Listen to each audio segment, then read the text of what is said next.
বন্ধুসকল চাবই পাৰিছে এনেকুৱা ঠাণ্ডা আৰু এনেকুৱা নিয়ৰ কুঁৱলী পৰি আছে ক'বই নালাগে আৰু কি ক'ম। ৰাতিপুৱা আহিছোঁ, এতিয়া প্ৰায় আপোনাৰ 7টা বাজিবই, 6:40 এনেকুৱা হৈছে।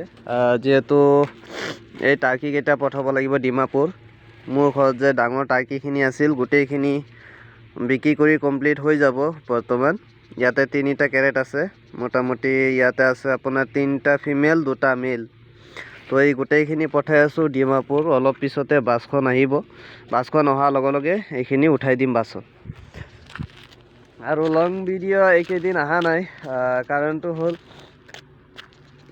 বৰ্তমান কিনো ক'ম, যিহে ঠাণ্ডা আৰু গোটেইখিনি বিক্ৰীয়ে কৰি দি আছোঁ। আৰু আহি আছে, কিবা এটা আহি আছে, মই আপোনাক লং ভিডিঅ'ত জনাই দিম আপোনালোকক ধুনীয়াকৈ। তো যিকে নহওক এই ভিডিঅ'টো ইয়াতে সমাপ্ত কৰিছোঁ। ধন্যবাদ। জয় আই অসম।